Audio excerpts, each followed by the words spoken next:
요즘 이 북한이 핵 추진 잠수함을 보유했다, 곧 실전 배치할 거다, 뭐 이런 얘기 많이 들으셨을 겁니다.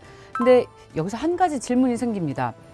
잠수함이면 다 같은 잠수함 아닌가?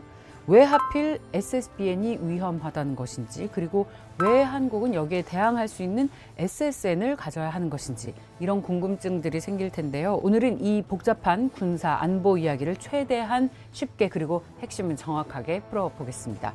해군사관학교 국제관계학과의 김지용 교수님과 함께합니다. 안녕하세요, 교수님. 네, 안녕하십니까. 감사합니다. SS, SSK, SSBN, SSN 같은 용어가 쏟아지는데 이걸 저희들이 알기 쉽도록 한마디로 좀 한 번은 정리해 주실 수 있을까요? 네, 일반적으로 잠수함을 SS라고 합니다. 그리고 이 잠수함에는 재래식 잠수함이 있고 핵 추진 잠수함이 있습니다. 재래식 잠수함은 크게 세 가지로 구성이 되는데 첫 번째 디젤 잠수함을 SSK라고 합니다. 그 다음에 AIP 잠수함이라고, 이건 SSK 잠수함을 좀 보완하기 위한 잠수함이고, 그 다음은 SSB라는 잠수함이 있습니다. 이건 우리나라의 도산 안창호함 같은 잠수함인데, 이거는 핵탄두가 장착되어 있지 않죠. 그런 걸 이제 SSB라고 합니다. 이에 반해서 핵 추진 잠수함도 크게 세 가지로 구성이 되는데, 첫 번째가 SSBN입니다. 이건 우리가 흔히 알고 있듯이 탄도미사일에 핵탄두를 장착해서 쏘는 미사일이 탑재된 건데, SSBN 한 척에 약 100발의 핵탄두가 장착되어 있는 거죠. 굉장히 무서운 무기입니다. 그 다음에 SSGN이라고 하는 것은 크루즈 미사일이 탑재되어 있는 핵 추진 잠수함인데, 여기에는 크루즈 미사일이 약 150발 정도가 탑재가 되어 있습니다. 마지막은 SSN입니다. SSN은 핵탄두를 탑재한 미사일은 아니지만 핵으로 추진하는 미사일입니다.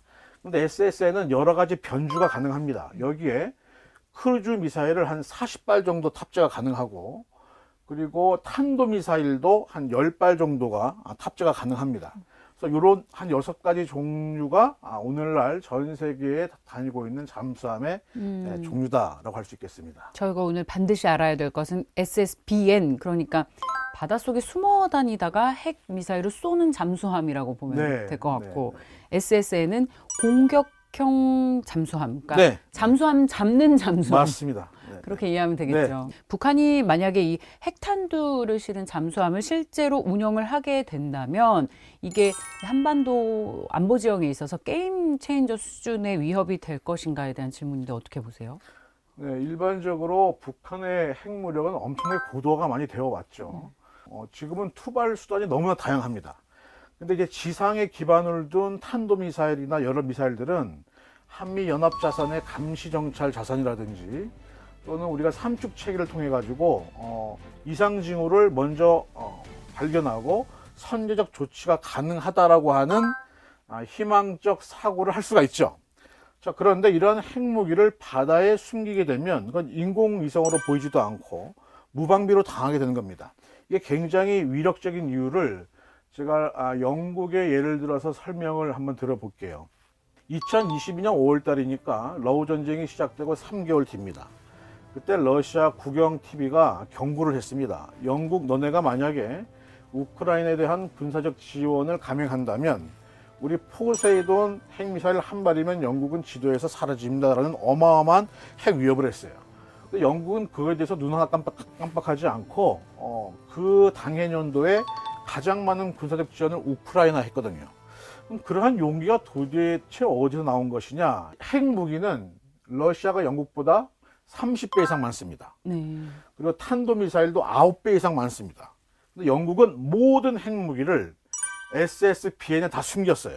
그러니까 그 SSBN이 북해에 있는지, 북극해에 있는지, 발트해에 있는지, 대서양에 있는지 모릅니다. 영국은 매년마다 수상이 취임하면 SSBN 함장들에게 편지를 씁니다. 만약에 영국이 러시아의 핵공격을 받아서 지상과 통신이 두절될 경우에는 이 편지를 꺼내서 읽고 닥치고 공격을 해라. 단추를 눌러가지고 러시아를 쏘라는 거예요. 그러니까 이 상황을 러시아도 알고 있는 거거든요. 갑자기 어디에서 핵탄두가 날라와서 모스크바를 뗄지 모르는 거거든요. 적은 수량을 가지고 압도적 우위의 상대를 대상으로 강압할 수도 있고 억제할 수 있다는 거예요. 근데 북한이 이러한 무기를 보유하게 된다면 압도적 우위에 있는 한국과 미국을 상대로 억제를 할 수 있고 강압할 수 있게 되는 것이죠. 그런 점에서 매우 게임 체인저가 될 수 있다는 겁니다. 그렇다면 여기서 자연스럽게 이런 질문이 나옵니다. 왜 전문가들은 북한의 SSBN에 대응할 수 있는 유일한 수단이 한국의 SSN, 그러니까 잠수함 잡는 잠수함이라고 얘기를 하는 거예요? 그러니까 SSN, 핵 추진 잠수함은 크게 세 가지 점에서 SSBN을 격침시킬 수가 있어요. 첫 번째는 속도입니다. SSBN은 핵 추진이라서 최대 속도가 시속 50km입니다. 제법 빠르죠. 통상 나오는 최신형 구축함이 최고 속도가 한 시속 50km거든요. 그만큼 빠른 거예요. 근데 디젤 잠수함이 그 정도 속도를 내고 쫓아가려고 한다면 40분 만에 연료가 바닥나가지고 수중 작전을 할 수가 없습니다. 그래서 속도가 한 3배, 4배가 빠른 게 SSN이고, 두 번째는 수중 작전 지속 능력인데, 디젤 잠수함은 한 2, 3일 정도만 수중 작전이 가능하고, 이 핵 추진 잠수함은 한 수개월에서 길게는 몇 년까지도 수중 작전이 가능합니다. 마지막 세 번째는 무장 탑재 능력입니다. 디젤 잠수함은 3,000톤급 이상이 되면 동작이 느려져요. 아무래도. 상대방이 어뢰를 쓰면 잘 피하기도 어렵고, 그다음에 무장을 더 늘릴 수가 없는데, 이 SSN은 핵 추진이기 때문에 무장 탑재 능력을 굉장히 키울 수가 있어요. 어뢰도 실 수 있고, 기뢰도 실을 수 있고, 탄도미사일도 실을 수 있고, 크루즈수 미사일도 실을 수 있고, 심지어는 요즘 많이 유행하고 있는 수중 드론도 탑재가 가능하고, 네. 특수 작전군을 거기 실어가지고 보낼 수도 있는 거죠. 그 영화 있잖아요. 그 탐 크루즈가 나오는 영화. 거기 보면 핵잠수함에서 특수요원들이 막 나와가지고 바다에서 구하는 장면들이 있거든요. 그 전부 다 SSN입니다. 그래서 이런 것들이 보통 SSN의 가장 큰 장점이다. 그렇게 말을 하죠. 여기서 또 많은 분들이 걱정하는 포인트가 있어요. SSN이면 핵 잠수함인데 그러면 핵무기랑 뭐가 다르냐? 결국 한국도 그럼 핵무기를 갖게 되는 거 아니냐? 이런 부분인데 그렇다면 한국형 SSN은 어떤 수준의 핵 연료를 쓰고 국제사회에서 이건 문제가 안 되는 것인지 궁금합니다. 우리 정부가 미국에게 요청한 잠수함은 예. 핵 추진 잠수함이고 핵무기를 탑재하지 않는 잠수함입니다. 그러니까 SSN이죠. 근데 우리가 어떤 유형의 핵 추진 잠수함을 보유해야 될 것인가에 대해서는 많은 전문가들께서 말하는데 6,000톤급 이상이 되어야 한다. 덩치가 약 10기 정도의 수직 미사일 발사가 가능해야 된다. 그 다음에 이제 중요한 게 연료입니다. 어떤 연료를 쓸 것이냐. 일반적으로 잠수함이 사용하는 연료는 크게 세 가지로 이제 나눠지는데요. LEU라 그래서 저농축 우라늄이 있습니다. 이거는 5% 미만을 말하는 거고, 그 다음에 고농축 우라늄은 90% 이상의 우라늄을 말하는 거예요. 그거는 이제 보통 미국의 버지니아급 SSN이 90% 이상을 사용하고 5% 미만은 중국의 핵잠수함들이 보통 5% 미만, 4%입니다. 프랑스가 사용하는 핵잠수함 또는 핵 추진 항공모함은 5%에서 7.5%고 러시아는 40% 정도가 됩니다. 그럼 우리 대한민국은 어떤 거를 사용해야 가장 적합할까? 이 핵잠수함은 그 핵 연료를 재장전해야 될 시기가 옵니다. 근데 미국의 버지니아급처럼 크고 고농축 우라늄을 사용하는 것은 한 번도 연료를 재장착하지 않아요. 필요 없습니다. 쭉 40년 동안 30년 쓰다가 나중에 폐기하면 되는 거예요. 근데 이를테면 프랑스가 사용하는 핵 추진 잠수함은 10년마다 한 번씩 핵 연료를 재장전해야 되고 원자료를 교체해야 돼요. 저효율. 반을 갈라야 되는 거거든요. 네. 그러니까 우리로서는 이 잠수함을 원자료를 교체하는 주기가 좀 웬만하면 빨리 오지 않으면 좋겠고, 그렇죠. 그렇다고 전 세계가 우려할 만큼의 핵무기급의 우라늄을 쓰지 않는 게 좋잖아요. 그래서 원자력 공학자들 말씀은 고순도 저농축 우라늄인 10%에서 20% 사이의 것을 쓰는 것이 가장 적절하다라고 말씀들을 하십니다.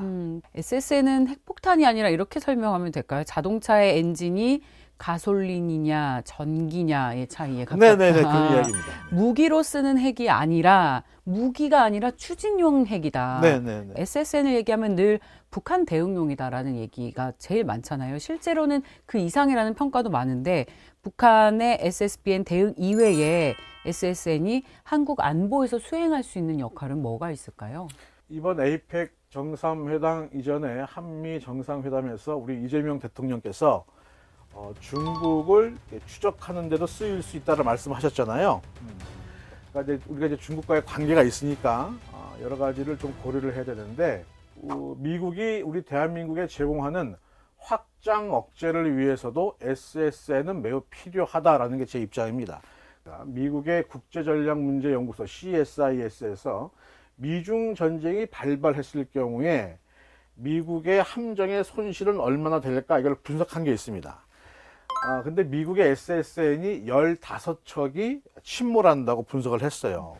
그럼 2027년경 미국의 SSN은 한 몇 척 정도를 보유하게 될까를 봤더니 42척이에요. 배를 수리하는 게 한 3분의 1 정도를 수리하는데 한 30%입니다. 근데 만약에 SSBN이 출항을 하게 되면 이걸 호위하기 위해서 2척 정도의 SSN이 따라가야 되는데 SSN의 수가 굉장히 적어지잖아요. 그럼 SSBN도 출항을 못 하게 되는 겁니다. 근데 만약에 우리 대한민국이 4척 정도의 SSN을 보유하게 된다면 너네가 SSBN을 하와이까지 좀 보내줘. 우리가 중간에서 인수받고 호위를 할게. 그런 식으로 해서 우리가 핵무력을 한반도 근해에서 현실을 할 수 있다면 핵 확장 억제에도 크나큰 도움이 될 수 있다라는 것이 제 생각입니다.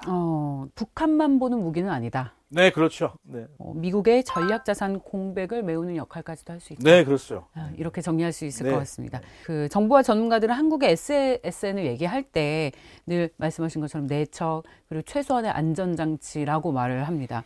왜 하필 4척이고 왜 이것이 충분한 안전장치라고 보시는 거예요?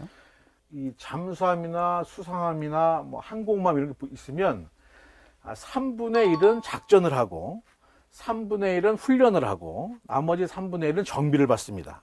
그러니까 우리가 4척을 보유한다고 치면 최대 작전을 할 수 있는 잠수함은 2척이 되는 거죠. 최악의 경우는 1척이 되는 거고. 그래서 우리가 1척이라도 운용하기 위해서 4척을 보유하게 되는 것이고, 제가 이 SSN이 최소한의 안전장치다라고 말씀드리는 이유는 약간의 좀 불편한 진실을 우리 국민들과 좀 공유하고 싶어서 그렇습니다. 미국은 북한이나 러시아나 중국의 ICBM을 막기 위해서, 대륙간 탄도미사일을 막기 위해서 바다에 기반을 둔 해양 기반 요격 시스템이 있어요. 그 다음에 날아오는 ICBM을 지상에서 막는 거를 지상 기반 요격 시스템이라고 그러는데, 여기는 총 44개의 미사일이 있어요. 요격 미사일이. 아까 말씀드린 CSIS 그 전쟁 시뮬레이션에 따르면 해상 기반 요격 시스템 미사일이 소진돼서 없을 가능성이 매우 크다는 겁니다. 그 남아있는 것은 지상 기반 요격 미사일 44개인데 요격 미사일을 몇 발을 쏴야 되냐면 4발을 쏴야 됩니다. 그러니까 이거는 대륙간 탄도미사일 11발만 요격이 가능한 거예요. 근데 오늘날 북한이 보유하고 있는 ICBM의 수가 10발 정도가 되고 중국이 400발, 러시아가 350발입니다. 네. 그러니까 지상 기반 미사일로 요격할 수 있는 ICBM의 수는 북한 거밖에 없는 거예요. 근데 미중 간에 전쟁이 발발해서 북중러가 미국을 대상으로 우리가 ICBM을 쏠 수도 있어라고 위협을 한다면 미국으로서도 SSBN을 한반도 수역으로 보내는 것이 두렵지 않겠어요? 그런 의미에서 우리는 SSN에서 보다 한 발 나가는 어떠한 준비도 해야 하지 않을까라는 생각을 해봅니다. SSN은 그럼 저희가 약간 너무 공격적인 무기가 아닌가라는 생각을 했었는데 말씀을 듣고 보니까 전쟁이 나지 않게 하기 위한 보험에 가까운. 네, 억제 무기죠, 억제 무기. 그렇기 때문에 또 더 어렵고 조심스러운 선택일지도 모르겠습니다. 다양한 의견이 생겼습니다. 그건 또 찬반 양론도 크게 갈린다는 얘기인데, 지금 핵에 대한 어떤 생각을 가지면 좋을지 혹은 핵 잠수함이 또 안보 지형에 어떤 영향을 끼칠지 아직 결정 못하고 고민하시는 분들에게 한마디 해주실 수 있다면 마지막으로 우리 국민들에게 어떤 얘기를 해주실 수 있을지요? 굉장히 조심스러운데요. 네. 그러니까 예전에 1960년대에 허먼 칸이라는 아주 위대한 과학자가 있었어요. Thinking Unthinkable. 생각할 수 없는 것을 생각해야 하는 시기. 근데 그게 냉전 시대 초반에 나온 책입니다. 그래서 그때 그분이 그 책에서 수소폭탄 이런 것을 우리가 개발해야 된다라고 역설을 했거든요. 네. 근데 저는 이제 오늘날 시기에 보면 북한이 2030년이면 핵 턴두가 300개가 되거든요. 300개면 오늘날 영국과 프랑스의 핵 보유량보다 많은 숫자예요. 맞네요. 네. 그런 상황에서 우리도 생각할 수 없는 것을 생각해야 하는 시기가 오지 않을까라고 생각합니다.